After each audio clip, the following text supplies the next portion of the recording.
Hope you're having a good day today. We're at the park. It's beautiful out. I took Doobie for a really long walk and I feel good. And I challenged myself to go up the 2 hills, which sometimes I'm like, no. But today I was like, we're doing it. That's it. I wanted to talk to you guys about some vulnerable stuff today that I've been wanting to share for a while. And maybe it helps somebody, or just maybe it makes you feel like you're not alone. And I also want to celebrate something that's important to me that I'm going to, let me just get into it. When I was younger, when I was 15, I think, my dad just collapsed suddenly and he passed away. And although I've reconciled that now, like, I understand everything has its purpose and its timing, and at 15, like, that's such a puberty phase, you know? It's like, you just, everything's crazy, you know? And so, I might have to put my sunglasses on, guys. So, I remember drinking for the first time, and all of my emotions and everything just felt better, you know? Hey, can you not push this because I'm making my video? Just give me 2 more minutes, okay? And so I started drinking alcohol, and it just made everything better.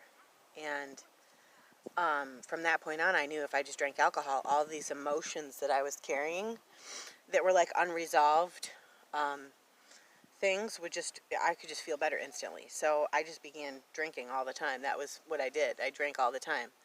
When I wasn't in school, it didn't happen right away to where I was drinking every day, but I definitely was looking for reasons all the time to celebrate, is what I would call it.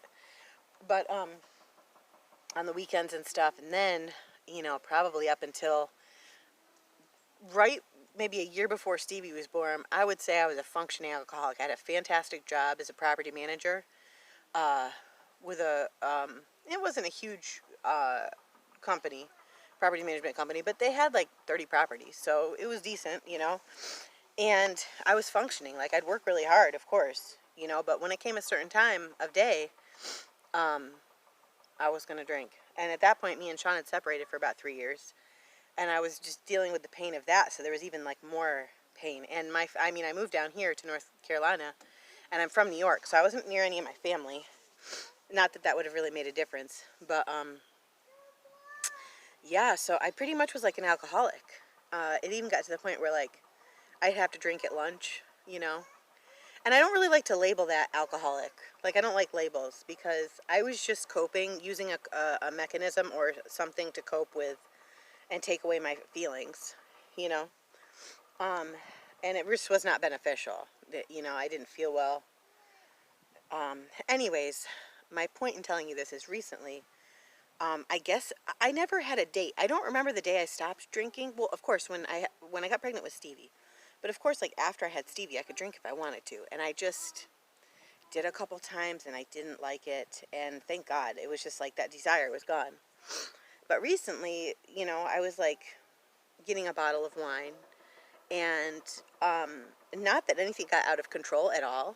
But, like, I could notice myself starting to, like, make a pattern, like, in as much as I don't want to admit it, you know, my mom gave me shit about it, you know, and was like, you know, but she's my mom, she knows me good, you know, and she knew that I was using it as like a coping mechanism.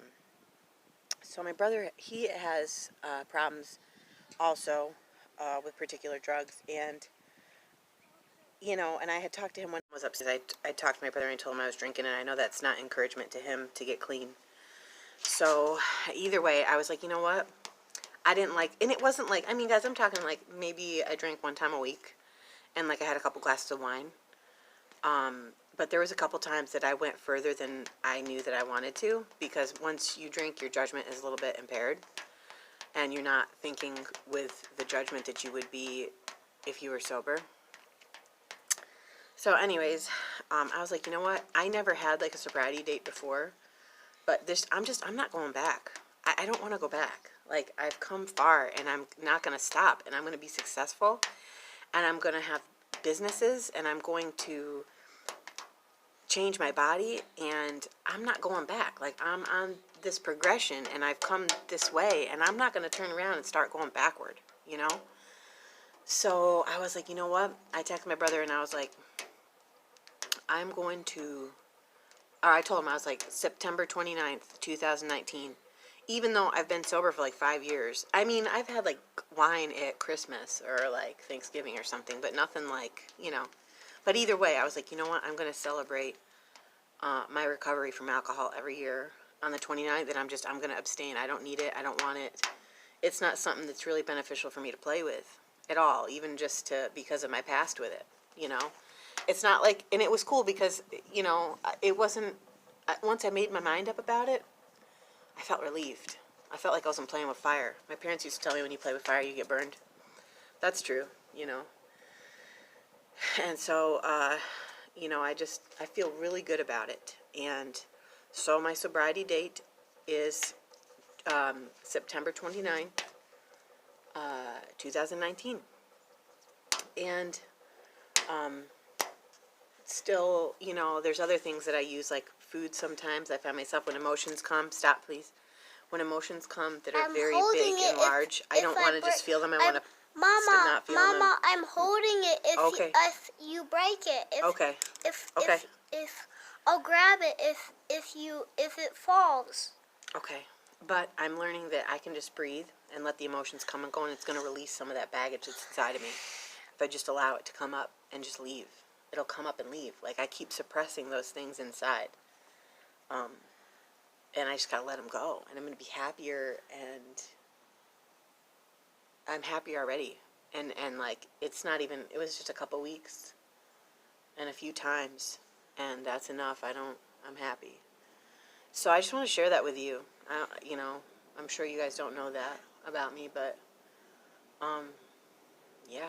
So if you ever need any encouragement or want to talk or whatever, my email is ovens, put me, I'm bad about checking my email, so put me in the comments that you're sending me an email. And don't forget to hit the subscribe button. Right. But if you are going through challenges and you want to talk to me, my email, I'll leave it in the description too, is ovens.jacqueline@gmail.com. So that's ovens.jacqueline, JACQUELINE, @gmail.com. But leave a comment and let me know. I think they can't see and you a I'll little make bit. sure I search in my email for There. you. Now they can see you. I love you guys, and I feel blessed to be able to share this part of my life. Now they can see you better. This chapter that's finished, and just working on healing every day. And there's so many different levels and layers to ourselves and traumas that we've been through, but there is healing available, and I'm not going to stop. I'm always transforming and changing daily, and I am really going to set some goals for myself and continue to push forward and have fun with this life, because why not? We're here. Like, let's challenge ourselves. Whoopsies. But anyways, I love you all so much. Be blessed. Have a great day, and we're going to go play at the park for a little bit. Love you all. Bye.